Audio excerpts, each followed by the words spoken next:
আপনার যদি বড় রোগ হয় 4-5 জন প্রফেসরের সমন্বয়ে আপনার জন্য আলাদা মেডিকেল বোর্ড বসবে। সেই মেডিকেল বোর্ড আপনার রোগ নির্ণয় করে আপনাকে হোমিওপ্যাথিক চিকিৎসা প্রদান করবে। আর যদি আপনার ছোটখাটো সমস্যা হয় তাও আপনি এখানে ডাক্তার দেখাতে পারবেন মাত্র 30 টাকা দিয়ে।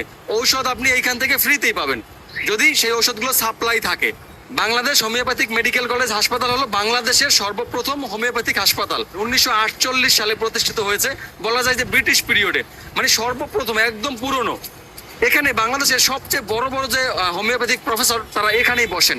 সরকারি যে হোমিওপ্যাথিক মেডিকেল কলেজ হাসপাতাল মিরপুরের ভাইরাল হওয়ার পরে সবাই সেখানে চলে যাচ্ছেন। আপনারা কিছু রোগী কিন্তু এই বাংলাদেশ হোমিওপ্যাথিক মেডিকেল কলেজ হাসপাতাল এখানে আসতে পারেন। এই জায়গাটা হলো পুরান ঢাকার জয়কালী মন্দিরের ঠিক পাশে। এখানে চিকিৎসা খরচও খুব বেশি না। আপনি আউটডোরে যদি ডাক্তার দেখান তাহলে আপনার লাগবে মাত্র 30 টাকা, ওষুধ ফ্রিতেই পাবেন। আর আপনি যদি আলাদা করে প্রফেসর দেখান তাহলে তাও দেখাতে পারবেন, সেজন্য লাগবে 300 টাকা ভিজিট। আর আপনি যদি মেডিকেল বোর্ড প্রয়োজন হয় আপনার জন্য 4-5 জন প্রফেসরের সমন্বয়ে, সেক্ষেত্রে আপনার লাগবে 1000 টাকা।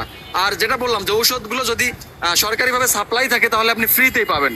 এখানে সাপ্তাহিক ছুটি থাকে প্রতি শুক্রবার, আর সরকারি ছুটির দিন বন্ধই থাকে।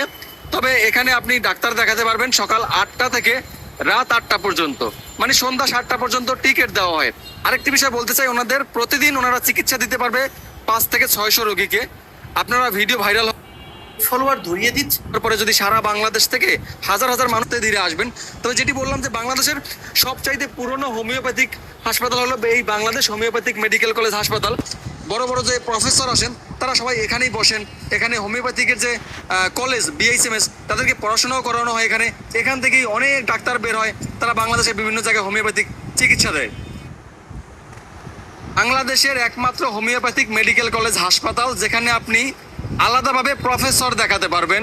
শুধু প্রফেসর না, আপনার যদি প্রয়োজন হয়, আপনার যদি বড় রোগ হয়, 4-5 জন প্রফেসরের সমন্বয়ে আপনার জন্য আলাদা মেডিকেল বোর্ড বসবে। সেই মেডিকেল বোর্ড আপনার রোগ নির্ণয় করে আপনাকে হোমিওপ্যাথিক চিকিৎসা প্রদান করবে।